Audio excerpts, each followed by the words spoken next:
दो और सहयोगी अतुल भाटिया और अभय पाराशर हमारे साथ दिल्ली से जुड़े हुए हैं।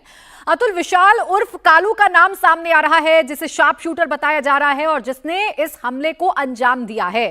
क्या है उसका कनेक्शन इस पूरे केस से और कैसे वो चर्चाओं में आया हुआ है?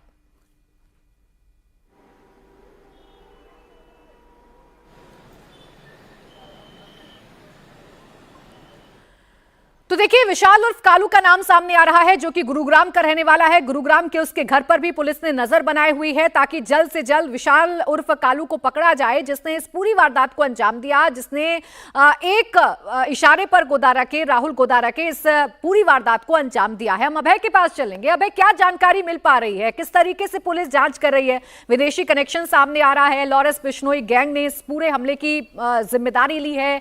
विशाल उर्फ कालू का क्या कनेक्शन है, जरा समझाइए।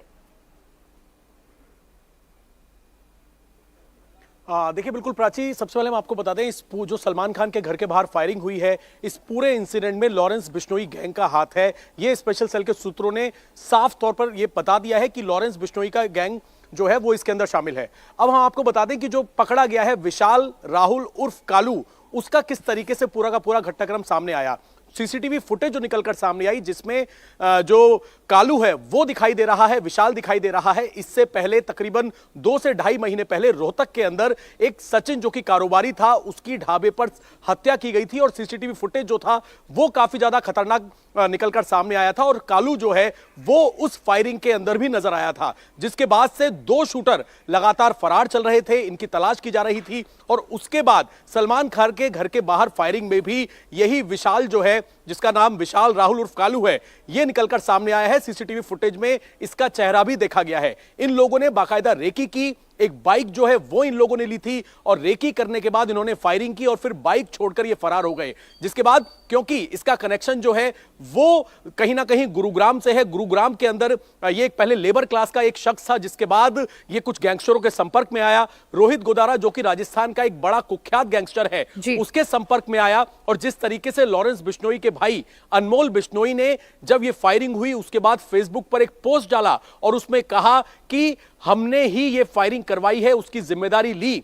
उससे कहीं ना कहीं ये पूरा का पूरा कनेक्शन जो है वो साफ हुआ। और जिसके बाद दिल्ली पुलिस की स्पेशल सेल ने भी पूरी जैसे तरीके ही से शूटर्स पकड़े जाएंगे वैसे ही इस पूरे मामले का पटाक्षेप होगा और ये समझ में आएगा कि इसके पीछे का मोटिव क्या था और कैसे इस पूरी वारदात को अंजाम दिया गया है। अतुल भाटिया, अब इस पूरे मामले में एनआईए भी एक्टिव हो गया है। इस पूरे मामले में एटीएस ने भी क्राइम ब्रांच से जानकारी ली है। अब आगे जांच किस दिशा में बढ़ती हुई नजर आ रही है?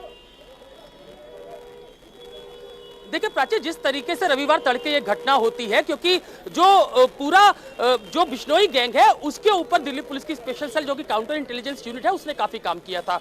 जो अनमोल बिश्नोई है वो अमेरिका में बैठा हुआ है, वो बकायदा पोस्ट करता है कि हमले की जिम्मेदारी लेता है।